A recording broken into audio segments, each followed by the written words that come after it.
Nione hivi guys, when I'm walking on the streets, mnipe heshima yangu. People, mnachoma. One of it is true, but the other one has to be fake. Yeah. 10 things about Jerry. Number 6 will shock you. So why won't I open that link? I clickbait. That's exactly it. 1, 2, 3, 4.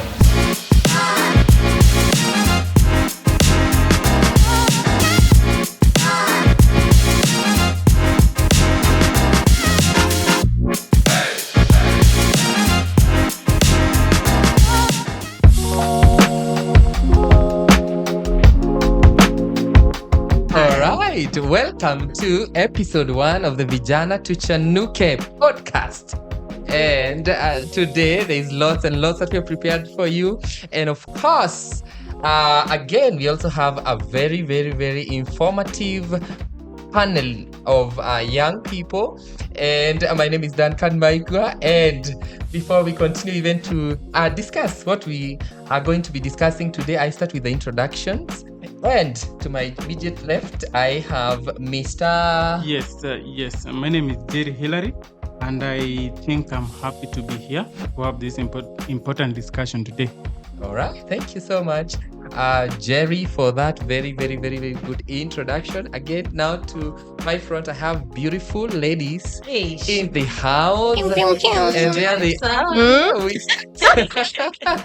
Maybe you can start by introducing yourselves. Yes, so hi everyone. My name is Mercy Wangui. I am very happy to be here and can't wait to have the discussions we're about to have.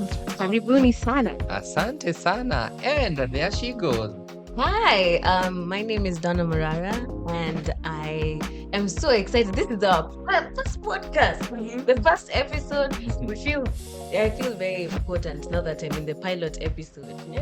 Nione hivi guys, when I'm walking on the streets, mnipe heshima yangu. We call it the debut. Yeah. Is it the debut or depart? Whatever. Mnachoma.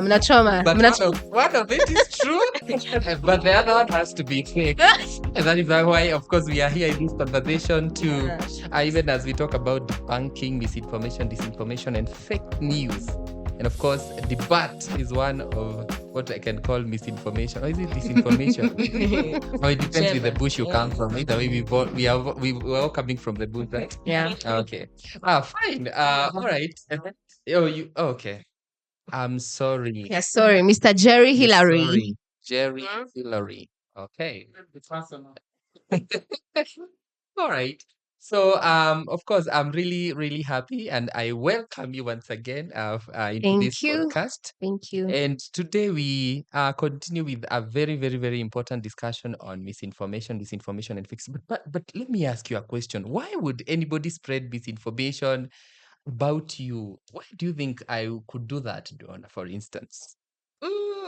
Think first of all, misinformation in itself is just false or inaccurate information that's being spread unintentionally. So Yes. it really the thing that differentiates misinformation with disinformation is the intent.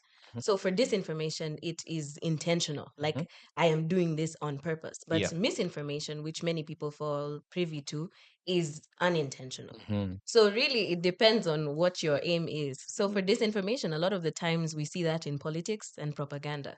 So we want to slander a certain political candidate or just tarnish their reputation and image in front of many people. So I'm doing that to sabotage them. Right? Yes. But for misinformation, a lot of the time you don't even know yourself. Aki maskini, I like bringing up my mother in this. She'll send like a message. First of all, be wary of those messages that say forwarded many times on WhatsApp. Yeah. It's Type lot of amen it, if you're the messages where misinformation is plagued inside them. Yeah. So, and a lot of the time that was happening when COVID. During COVID times, people were sending misinformation at you. This disease isn't real. It's just a fake thing that the government has put under us. So those are the type of things that we are used to. But see, now the biggest question again, Mercy, is why is it so believable? Why do people still believe?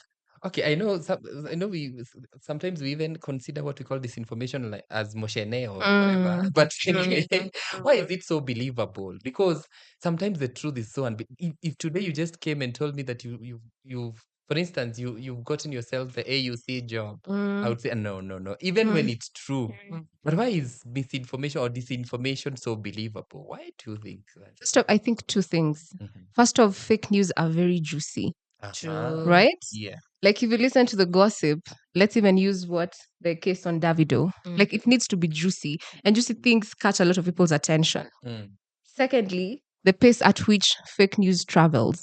Mm. So it's easier for most people to get this news because there's that quote that says, lie can go round the world while the truth is still wearing its shoes. Sure. It's exactly that. Yeah. It's easier to spread because it's juicy, so it spreads faster compared to the truth. So that means people have some sort of affinity for Yes.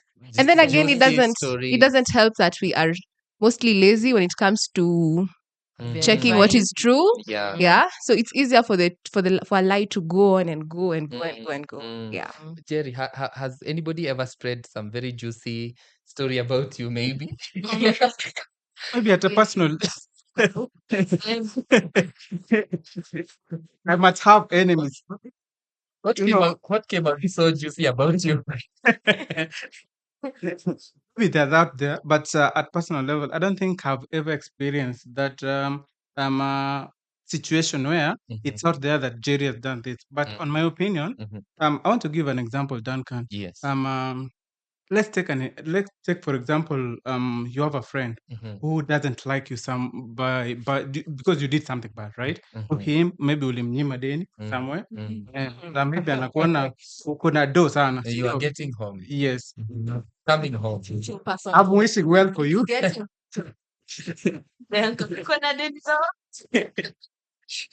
Yule uko na deni yake. Okay.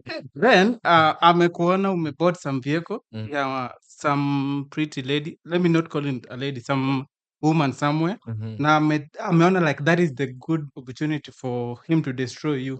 Naanze ku photoshop some good pictures, apost pale Facebook ati nowadays Duncan ako na mamas. Nowadays this guy anaflows na wamamas. You see that kind of misinformation. Yeah. Like it comes in that perspective where you might not like how do I put it? You didn't intend for it to happen to you, but Yes. someone sees something against you, then use that against you. Yeah. So I think people might believe that one because number one, uko kwa gari ya mamamas, and there's evidence. I mean, Photoshop some pictures and that. So who will not believe that? So you get the point. Yeah. So I believe people will obviously believe that because if someone posts that and there's evidence, although it can be forged, as I've said, someone can Photoshop, then it's easy to believe. Because again, now that brings the aspect of what Mercy is saying, that we also have what we call indolence. People who are just lazy. They don't Lazy, want to yes. get to the facts of the specific information. But of course, now again, there is what we call malinformation. There is that personal life that nobody wants out there, but you still find people want to take that kind of information out there, and we have seen that happen. But now you see, again, Mercy, there is what we now call fake news. It's obviously fake. Yes. Really, it's obviously fake. But we have a situation whereby we still have a very huge sort of group that still believes information is fake. Yeah. And I think it's more of I don't know whether it's issues to do with the marginalized communities. Also, we talk about marginalized, we're talking about even the youth. But then Gen Z wako huku wanafikiria ati hawako marginalized. We are also marginalized. because again I don't know. But why do you think again, when you talk about now these vulnerable and marginalized groups become sort of such a target? And for some reason, they are also the same people who are the greatest perpetrators of this kind of information. So why do you think that is the case? Okay. So first, even on what Jerry was saying, Mm. we cannot ignore the role that AI plays in this. It's so hard to decipher sometimes what's fake and what's true with the cases of deepfakes. And so now bring that to the level of marginalized communities. They are not exposed, maybe, whether it's in terms of education or technology. So it's even harder for them to be able to tell what's real and what's fake. And then now the same cycle ya fake news. They do not know whether it's true or fake. But then sasa ule mtu mmoja kwa kijiji akijua kitu It goes and goes. And so it's the same thing. It's exposure, it's lack of even the tools. Because even tell me someone in the depths of Deya, and then you're telling them at oh, should you go to verify or go to what? They don't have the Pass that tools, they time, don't have the yeah. knowledge. So really then it's a call for us to take the knowledge to their level. Yeah, that's what I think. All right, Donna. Mm. I don't want to. I don't want to ask you a question on whether you are also marginalized or you know information. But now again, the question will be: people are so much aware that there is this phenomenon of misinformation, disinformation that happens so oftenly, even on our social media platforms. And of course, that is the greatest amplifier of this whole information disorders. Yeah. But let me ask you a question. Mm. Why do you think people still find it so hard to get to the bottom of issues, despite knowing that it is very likely that nowadays you're consuming misinformation or disinformation or some sort of fake news from somewhere? Why is it so hard that for people to even just get to the bottom of issues, despite them knowing very well that it's very likely that you can consume such kind of information? Is it because of, apart from now what we are calling the laziness, Yeah. is it because of how the information is packaged or what?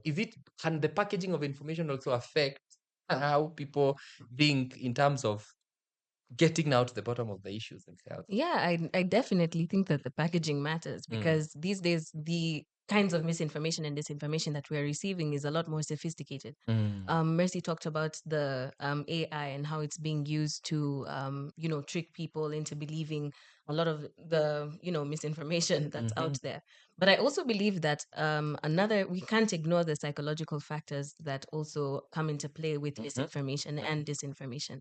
So when we receive misinformation on our phones and on social media in general, the kind of misinformation that we'll receive is very tailored for us. So you've got the algorithm on Yep. X and all these other Yep. social media platforms. So it pushes certain misinformation your direction. Yeah. So if you're someone who likes the entertainment and pop culture, they're going to give you exactly what did Maverick or Alco Yeah. say today on Twitter. That be your Yeah. so Yeah. whether it's true or not. And now because of cognitive bias, which essentially is the things you already have pre-existing beliefs. Cindy, Sure. Duncan, Yeah. you have ideas already that you have formed Yeah. prior. So with that pre-existing belief, it's going to, if whatever misinformation you have or you've received, if it aligns with those pre-existing beliefs, Yeah. then you're very likely to believe it and push it, even if it's false. And I think So that's so common, especially during the campaigning season. yeah, so if you Unasikia love mtu Raila, wangu, Yeah. I'm a fan to sijui, this, Yeah. whatever they say, is gospel truth, it's even if gospel yeah. truth. And then the funny thing about that is that it's actually proven that once the cognitive, because of that cognitive bias, you've taken misinformation, you've spread it around, and then even if someone comes with an anti-misinformation campaign against whatever you have to say, it's going to, there's this effect called the backfire effect, that now that you've presented them with the correct information, they will even stick to their wrong information even harder now because you've rejected their misinformation. Yeah. So that's also something that So you how need to, information is packaged really Yeah. matters. it Yeah. really Yeah. really matters, Wow. I and think who it's addressed to. Yeah. And I think you can even see them even in tabloids, especially with tabloids. Yeah. Yeah. 10 things about Jerry. Number 6 will shock you. Number 6. So why won't I open that link? I clickbait. That's exactly it. Yeah. Yeah, Jerry. When Matthew is talking about the tabloids, and of course, I think most of us have really been victims, yeah, for clicking some of these Yeah. very juicy, Yeah. Story. very juicy stories. Yeah. But now again, the biggest question comes in: is it okay? How many people can we say that people really think of the intention of the perpetrators of this information? Because most of the time we just think of the story itself and we may even laugh about it. But the question is, how often would you, Jerry, let me ask you a question. How often do you think of, even if you find a very juicy story about Mercy, how often do you think Mm. of how Mercy is dealing with that information Yeah. at her on her end. How often do people think about, and yourselves? How often do you think about? Am you just consuming gossip, misinformation, disinformation without really caring what the effects of the person who is being discussed there? Yes, I think most people. Let me speak for myself here. Uh-huh. I don't normally take my time in because we are in a world where we don't care how things affect others, so long as you're comfortable. It's just facts, right? So whenever someone posts something, you feel like this is the juice we really want. You want to be entertained. You want to see like kumbe anafanyaga hivi. Eh, you see that, and not everyone has pure intentions towards others. So whenever someone posts that and you see like we thought huu ni pastor, Duncan ni pastor anafanyaga hivi kweli, so you see you won't take your time to verify whether Kenya Duncan amefanya is it true or not, right? So that kind of mindset we have at the youth of gaining instead of thinking like if yes I've received this, but what next after that? What is the other person feeling? So I think we should come up with that act of trying to have humanity in us as the youth as human and say like yes this is it might be true, yes let's say it's true, but then how did the other person feel now that it's out there? Because social media is something that we use, like everyone uses that, including kids and such. So, for example, you're a pastor, and someone sees your pictures that were taken secretly somewhere. Yeah, to us it might be some good news, right? But for the day. Yeah. We want thing to post on our statuses and Telegram is all about. It's not a place where things are crazy. Uniting Christians. True. No, I remember there was a time during, I think it was last year's International Day for Countering Hate Speech, and one thing that we said is that hate speech is not funny. It's not funny. Yeah. Because I think we have really normalized what we call, especially if you become someone who we can consider someone who can interest the public. And again, just this also reminds me in school when we were learning the differences between beasts and human beings. And one of the differences that we learned was that that beasts just fall short because they are not wired to inquire for more information, to seek more information. And the biggest question would be, Mercy, why information? I mean, there's quite a lot that we can be dealing with, but seems like information is becoming so essential to the to humankind. Actually, I remember there was actually a time whereby they were talking and they were saying that I don't know, it's the United Nations that wanted to add a basic information as the is it the fourth Yes. basic need? Yeah. Something like that. Actually, Why information? see, information is the most expensive thing in the world. Wow. Yes, information is the most because information is what destroys or makes things like in a good way. So, for instance, if someone the DCI and NIS thing, you see, it's been an issue that has been affecting people on personal levels Yeah. because unakuwa kidnapped, they want to gain something from you. Would I feel like wame kidnap at you'll be affected on it because they needed information from you. Say that information is the most expensive thing, and it's something that we should not go about. All right. Yes. Okay, so thank you so much for And maybe okay. just to add, I think information is power. That is well known, yeah. Very true. Can imagine if you're sitting there and you know Masi did something and then I can leverage that kind of information to get me somewhere. Yeah. Information is power. It is. And even just to reiterate what you're saying about the effect, I feel like we are a very ironical generation. We champion for mental health, but don't care how the information we have affects other people. Yeah. Sure, So we are here crying, oh, depression, oh, but you, how many people have you caused depression? Yeah. So, and, I think the other aspect of misinformation and disinformation that we need to, I think we should have, like, this should have come up at the very beginning because sometimes even misinformation is just about impression. Like, how do I want people to look at me? Yeah. So if I tell you guys I own a Bentley, Like, come on, you're going to look at me in a certain way. Yeah. Oh, yeah. And you see, all Of these course. things lead to these effects. That Mm. is why you find we all want to look like our influencers, Mm. but they're mostly lying to us as well. Yeah. We only see the glory. We don't see, it's like an endorsement. I'm advertising for Mercedes, and but then me, I'm there. Me, I want to drive like Nani. So the effect is on me. The effect is on everyone else that follows me. Yeah. Yeah. Yeah. And a while back, there was this story on. There's this lady. She tried to use. It was intentional, so it was disinformation. But she tried to use it for her own good. Mhm. Like I come up and I tell you, oh, my store is closing, nini nini. So you guys, I have a sale. Do this. Her business went down literally. Yeah. So information, like we need to be careful with how we interact with it. Very Yeah. true. Yeah. And very aware of the effects Very that these information disorders have. Actually, recently, talking of celebrities, Donna, Mm. recently I saw one. Celebrities are usually paid to actually promote specific Product. products and all that. But I remember recently one I think she went to Chat GPT, picked up some content to. I think she was advertising Prado or something. It was a Land Do we Cruiser or want to something. mention brands? No, don't name names. So, oh, no free advertising. No free Oh, advertising.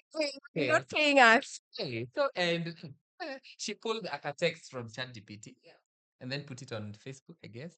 And then she was advertising that product, and then down there it was like, remember, ChatGPT also makes mistakes, and people are like, oh God.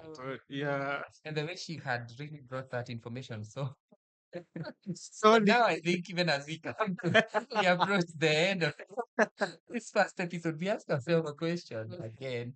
What is the balance between ethics and dissemination of information? Because again, we are talking about, yes, people really need information, especially if you become someone who can interest the public, and Yeah. the public is also interested in you. Because again, there is the issue of privacy, Yeah. which is an ethical issue. Mhm. And now there's also the right to access information. I mean, Yeah. we want information, and that's why, of course, we always say with the politicians, the balance between their privacy, and The and right to access. yes, and the right to access information is very thin, Thin.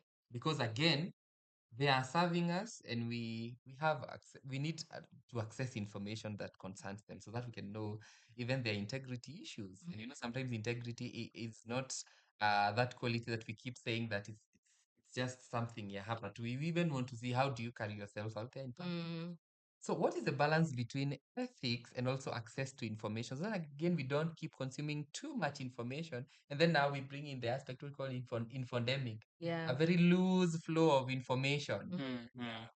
I think the balance, as you said, the balance between privacy and ethics in a world of social media where everybody's in everybody's business is a really tricky balance to maintain.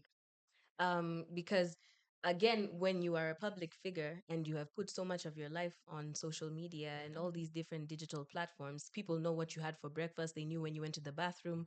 They know who your friends are, your family, where you live. Like, you've put it all out there on full Yeah. blast.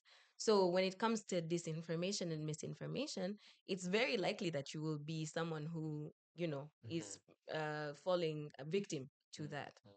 Now, I think when it comes to the whole issue of ethics and versus the right to access information, I think it also now ends up to the audience, the people who are consuming your content and all of that stuff. If people want to, you can't stop an individual from publishing misinformation or disinformation. It's just because they don't like you, or there's something about your personality that they Yeah. don't like. Yeah. So perhaps I don't know if you can change people's hearts in that regard, but you can. I think now that's where legal frameworks are supposed to come into place. Because I don't think that they're strong enough deterrents against misinformation and disinformation. So people are just going crazy, posting anything online, and there's not any real repercussions that come against them. The only time I think I remember like that misinformation, disinformation thing coming into play was that defamation case with Aziad and Brian Chira, RIP. I feel like that was probably one where legal action was actually taken, against this individual. So, there's not much you as an individual. You can't stop someone. Like I can't stop someone from waking up and saying, "Oh, Donna did do what, where, with whom." I can't do that. Yeah. But what I can do is very quickly correct that misinformation or disinformation once it comes into. If people believe it, if they don't, what can you do? But it's actually likely that they're going to believe. Yeah. They're going to believe. The sad thing is that misinformation, as she said, it spreads a lot quicker. And even when you put in your correct information, it doesn't hit the same audience as the misinformation does. So even when you come and you publish like the correct information, Yeah. fewer people see it than the ones who saw the misinformation. Yes. Yeah. And I think there should be a civic education in terms of ethics Yeah. of social media usage. Because I think we are at a point where people misuse these things Yeah. because, as you've said, there are no legal frameworks on that.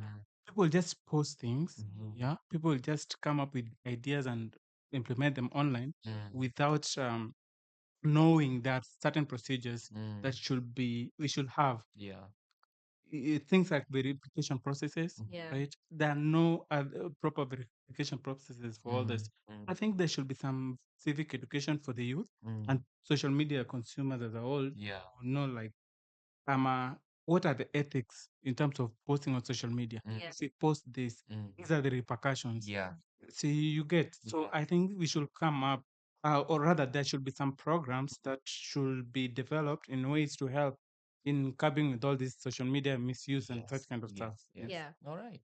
So I think our listeners, it's very important again to also make sure that you also are chiming into the conversation by dropping in your comments down there, and we are going to be checking on the comments, which are also going to be shaping future discussions with regards to misinformation, disinformation, and fake news. And of course, we continue with this conversation, but our panelists today, we want to come to the close of it. But now I want you to just talk to the young people out here. Unajua kuna ile tunamezoea. Ungependa kuambia vijana kule nje aje. Unasikia uanze tu mahali wako even with the different fans they have. But what would you say as your parting shot, Donna, with regards to the spread of misinformation, disinformation, and fake news, and why people tend to believe misinformation? And actually, again, just to mention, real quick, it's been said that when information brings in or elicits emotions of surprise, shock, um, anger, actually, poleni sana, najua siku hizi watu wanakasirika sana kwa mtandaoni. When it brings issues of anger, extreme excitement, it means that that information could be misinformation or disinformation. But what would you tell people with regards to, again, because people are the same people who amplify this kind of messaging that we have received out there or in our social media platforms? What would you say, Donna, even as you give your parting shot?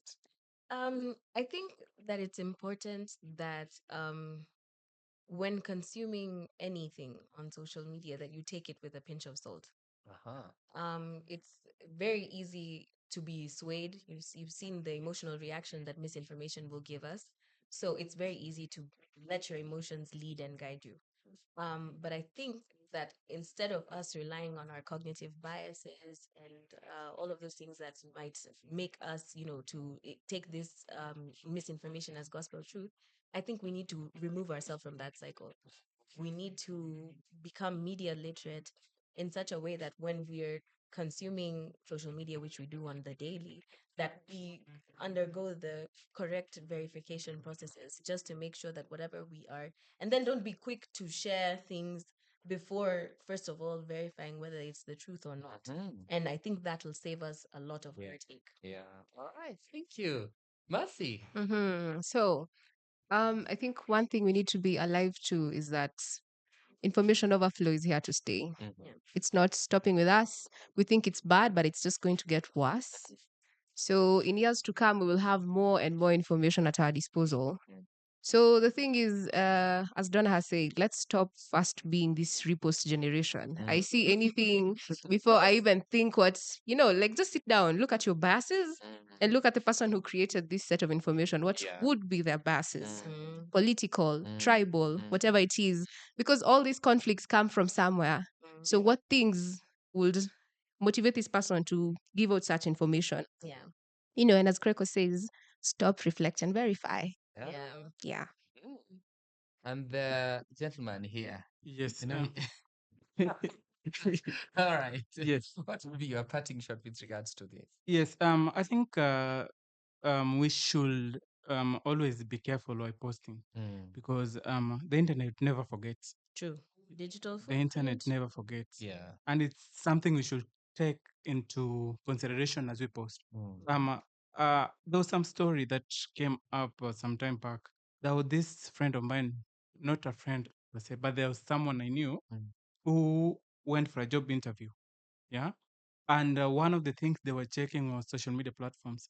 Then you can imagine finding some weird posts on social media, some nude pictures, some attacks for other companies. I won't even say what the results were. You Yeah. already know. Students beware. So, so before you post, you should know that it never forgets. Yeah. And it might not affect you at instant, but Yeah. in the future as well. So let's be careful in whatever we post, Mhm. and always take your time. Stop, reflect, and verify. Verify. Yeah, there we go. Stop, reflect, and verify, of course. Guys, that was really amazing. Exactly 30 minutes, very short. Very short for that kind of information. I think we've pumped a lot of information to our audiences today, but keep the conversation going. We are going to be checking in on the comments that you have given us down there. So I want us to say in unison, and we say Vijana tuchanuke. And that's what we're saying here in our podcast. And we say once again together, let's go. Vijana tuchanuke. Thank you, Kwaheri. 1, 2,